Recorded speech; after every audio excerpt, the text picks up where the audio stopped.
Giants are found in the myths and legends of many different cultures. Their appearance rarely differs much from an ordinary human. For example, the Cyclops in the Odyssey, written by Homer, besides being a giant, was generally human-looking, except for that one big eye in the center of his forehead. The Bible mentions in passing a divine origin for ancient giants, and in Scandinavian legends, giants actually confront the gods. Quote, "At that time there were giants on the earth, since the sons of God began to enter the daughters of men, and began to give birth to them. They are strong, anciently glorious people." End quote.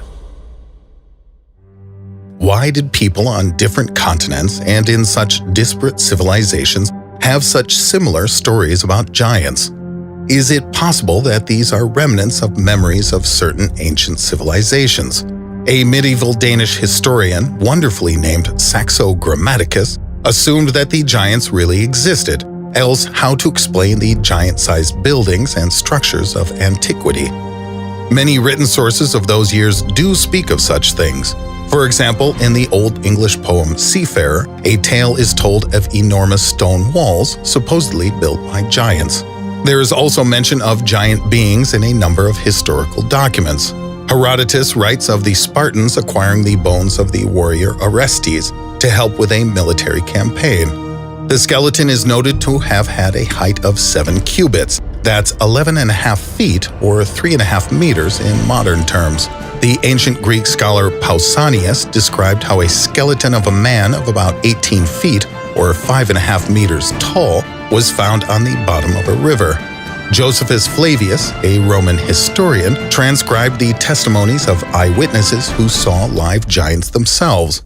These observers reported that the giants' faces were different from ordinary human faces, and that the towering creatures possessed thundering voices. In the era of early Christianity, priests believed that Adam's height was 13 feet, about 4 meters, and that Eve was just a bit shorter at about 10 feet tall or 3 meters. Records of these writings are available in the archives of the Vatican. A number of 13-foot-tall skeletons, that's 4 meters for you metric aficionados, were excavated in the Caucasus Mountains during the 20th century. The age of these giant skeletons dates from somewhere between tens and even hundreds of thousands of years ago. The presence of such a large number of skeletal remains allowed scientists to assume that the giants moved here in search of salvation after some global catastrophe. Here they found their final shelter and resting place. In one very old book entitled History and Antiquity, now stored at the Oxford University Library, there is an account of the discovery in the Middle Ages of a giant skeleton in Cumberland. Quote, "The giant is buried in the ground at a depth of 4 yards and is in full military garb. His sword and battle axe are resting next to him. The length of the skeleton is 4.5 yards, and the teeth of the big man are measured at 6.5 inches long and 2 broad." End quote. Adding to the evidence verifying the existence of giants are numerous gigantic fossilized footprints.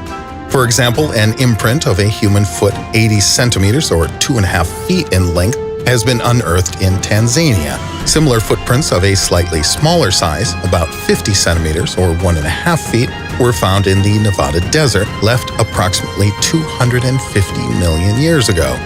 A series of handprints was found next to traces of dinosaurs near a village in Turkmenistan.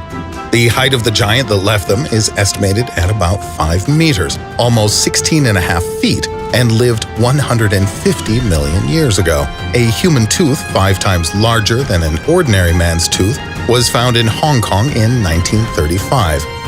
A 60-centimeter or 2-foot-high human skull with 2 rows of teeth was found in Alaska in 1950. And a 50-foot-long petrified human skeleton, that's 15 meters, folks, was found in Mongolia in 1999. The sheer plethora of evidence allows us to state unequivocally that giants did indeed once exist. But whether they were a single people who settled all over the earth or belonged to different races, this is a question which scientists have yet to unambiguously answer. But if giants really existed, and not only in myth and legend, then it stands to reason that other traces of their lives should also exist. For example, architectural structures and other such objects. In the opinion of a number of scientists, the numerous megalithic objects that have been discovered all over the Earth serve as proof of the prior existence of giants. Even in our time, with modern technology, it is extremely difficult to build such monumental objects, and tens or even hundreds of thousands of years ago, without some kind of mechanical lifting mechanisms, it seems that it would have been virtually impossible. And yet, they exist. This is the famous Baalbek Terrace located in Lebanon near Beirut. 3 huge stone slabs, each weighing about 800 tons, are embedded in its base. The plates are identical and fit together so seamlessly that one cannot even insert the blade of a knife between them. Researchers calculated that to install just one such stone block, 21 meters wide and 54 meters long, would require the simultaneous effort of at least 35,000 people. Who, how, and why did they do it? Handwritten Arabic treatises say that the structure was built as a temple of Jupiter and that the giant beings built it on the orders of King Nimrod just after the flood. The ancient city of Teotihuacan, the City of Gods, is located 31 miles from Mexico City and is an entire complex of huge stone blocks. According to the most common historical version of events, the city was built by giants to turn people into gods. Its layout resembles a model of the solar system. From the central temple, which embodies the sun, at appropriate distances are the planet temples, even including Pluto, which modern astronomers only discovered in 1930. This means that the inhabitants of this site somehow already knew a great deal of astronomy, even at that ancient time. Regarding objects that giants might have built, scholars also include the Egyptian Sphinx, the English Stonehenge, the stone figures of Easter Island, and the Tibetan City of the Gods. Not only are these structures themselves amazing, but also their geometrical connection with each other.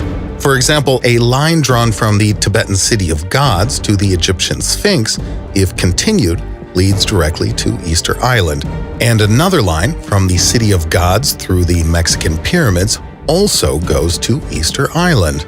These two lines delineate 1/4 of the Earth's surface, and a line drawn from the City of the Gods to Stonehenge divides this quarter exactly in half.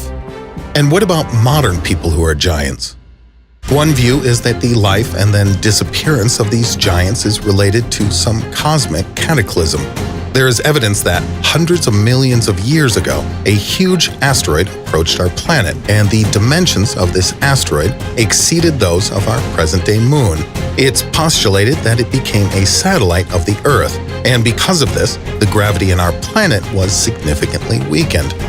It was then that the giants appeared and developed a fairly advanced civilization.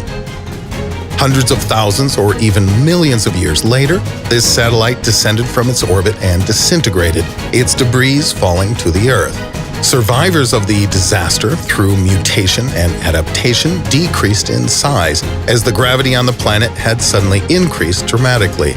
In addition, the ozone layer of the atmosphere decreased 7-fold, increasing the negative impact of solar radiation.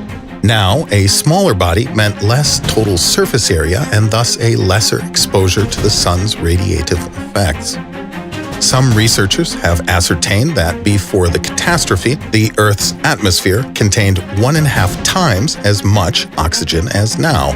Large animals thrive with more oxygen, and this helps explain the fossil record of all the giant animals and plants characteristic of that time, which obviously would also be beneficial to giant humanoids.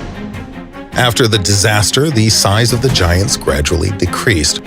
According to some well-known anthropologists, such as Christopher Bohm and Franz Weidenreich, before the explosion and fall of the satellite asteroid, the Asuras, inhabitants of the legendary continent of Lemuria, reached a height of 50 meters or 160 feet. As a result of the catastrophe, the continent divided, and the once united race of giants were now isolated from each other. The successors of the Asuras were 18 meters tall, that's about 60 feet, and their successors 6 meters or about 20 feet tall. As a result of these new environmental conditions in the world, the giants in many areas died out. But in some areas they managed to survive, at least until the 16th century. Of course, such a theory runs counter to the teachings of Darwin, but it is this theory that most plausibly explains the existence of the giants. What do you think? Let's discuss this fascinating topic in the comments under the video. Thank you kindly for your attention, and see you again soon, my dear subscribers and viewers.